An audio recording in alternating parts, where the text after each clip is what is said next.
نحمده ونصلی علی رسولہ الکریم اما بعد۔ حضرت سعید بن زید رضی اللہ عنہ رسول اللہ صلی اللہ علیہ وسلم کے جلیل القدر صحابی، اسلام قبول کرنے والوں میں اولین افراد میں سے اور ان 10 خوش نصیب عشرہ مبشرہ صحابہ میں شامل تھے جنہیں نبی کریم صلی اللہ علیہ وسلم نے دنیا ہی میں جنت کی بشارت عطا فرمائی تھی۔ آپ رضی اللہ عنہ کا تعلق قبیلہ قریش کی شاخ بنو عدی سے تھا اور آپ حضرت عمر بن خطاب رضی اللہ عنہ کے چچا زاد بھائی تھے۔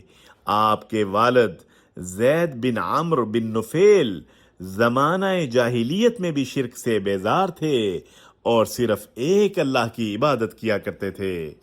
حضرت سعید بن زید رضی اللہ عنہ نے اسلام کے ابتدائی دور میں ہی ایمان قبول کر لیا۔ ان کی اہلیہ حضرت فاطمہ بن خطاب رضی اللہ عنہ بھی اسلام لے آئیں۔ جب حضرت عمر رضی اللہ عنہ ابھی مسلمان نہیں ہوئے تھے تو ایک مرتبہ انہوں نے اپنی بہن فاطمہ بنت خطاب رضی اللہ عنہا اور بہنوئی حضرت سعید بن زید رضی اللہ عنہ کو قرآن مجید کی تلاوت کرتے ہوئے پایا اور یہی واقعہ ان کے اسلام قبول کرنے کا سبب بنا۔ آپ نے پہلے حبشہ کی طرف ہجرت کی اور بعد میں مدینہ منورہ کی طرف بھی ہجرت کی اور مہاجرین میں شمار ہوئے۔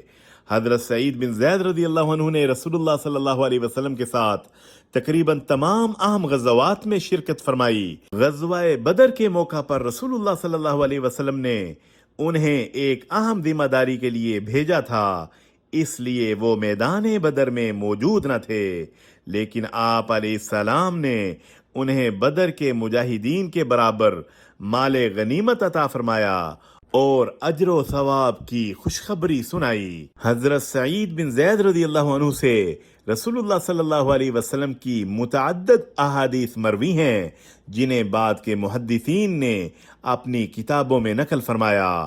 فتح اسلام کے بعد بھی آپ رضی اللہ عنہ نے سادہ زندگی گزاری، مال و دولت اور دنیاوی آسائشوں کی بجائے عبادت، تقوی اور آخرت کی تیاری کو ترجیح دی۔ آپ رضی اللہ عنہ ان خوش نصیب صحابہ میں سے تھے جنہوں نے اسلام کا ابتدائی دور دیکھا، مکہ میں مظالم برداشت کیے، ہجرت کا شرف حاصل کیا، رسول اللہ صلی اللہ علیہ وسلم کی صحبت پائی، خلفائے راشدین کا دور دیکھا، تقریباً نصف صدی تک مسلمانوں کی رہنمائی کرتے رہے۔ حضرت سعید بن زید رضی اللہ عنہ کی وفات تقریباً 51 ہجری میں مدینہ منورہ کے قریب مقام عقیق میں ہوئی۔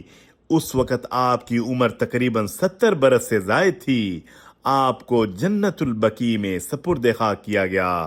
اللہ تعالی حضرت سعید بن زید رضی اللہ عنہ سے راضی ہو اور ہمیں بھی ان کے نقش قدم پر چلنے کی توفیق عطا فرمائے۔ رضی اللہ عنہم ورضوا عنہ، وصلی اللہ علی النبی الکریم۔